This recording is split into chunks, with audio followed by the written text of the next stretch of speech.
بھارتی حکومت کی طرف مقبوضہ جوم تو اندر درنسبت 10 لچھ فوجس جبرچ لاکم یل ترت بہتری پریس اخبار تو سوشل میڈیا پہ پابندی لگانے ست ات ظلمس ورن سپدت بلکہ روز مقبوضہ ریاست اندر سپدن وول خون ناحق بارو دیوان پتمہ دہ اقوام متحدہ جنرل اسمبلی مز بھارتی وزیر خارجہ ایس جے شنکر سندس تقریرس دوران آو ات عالمی ادارس برو کن ہتہ بدین قشرن تو تہندین خیر خان ہند طرف بھارت مخالف مظاہر کرنا یمیک سن زن Kashmiri American community world Kashmir awareness forum world forum for piece and justice Kashmir mission USA تو کشمیر امریکن ویلفیئر ایسوسیشن نشو تنظیمو اکوٹ کورمت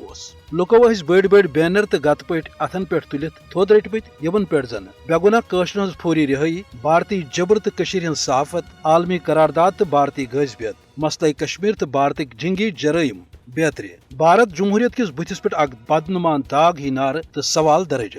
ات موقع پہ قشر ہند سفارتی رہنما ڈاکٹر غلام نبی فائی ڈاکٹر GN میر تو ایڈوکیٹ امتیاز خانس سان اہم رہنما تقریرن مز اقوام متحدہ ستس پاوان کہ سہ کرن مسئلہ کشمیر حوالہ پنن تاریخی قراردادن پہ عمل درآمد باپت قشرن ہند آزادی تو انصافک اقدامات تہد ون کہ جمہوریت تو سکرزمک دعوی دار بھارت چھ نریندر مودی سندس قیادتس مز اکس فاسسٹ ریاستس مز تبدیل گومت یس زن ہندتوا پالسی تحت اک بھارتس اندر اقلیتن ہند زندہ روزن کروڑ بنوت تو دویم بے طرف قشر ہندس تحت جائز حق آزادی ہندس مطالبس پہ قشر سکنجن کھالنے یمچ ضمانت زن تمن اقوام متحدہ دسمز تاہم کور مقررینو یہ واضح کہ قشر عوام تھائے مقامی تو عالمی سترس پہ پنہ حصول آزادی باپت مزاحمت جاری اقوام متحدہ پزِ پنن ساکھ تو انسانیت بچاؤ باپت بھارتس خلاف قدم تلن تاکہ یوت تیوت جلد سپدِ قشرن ست انصاف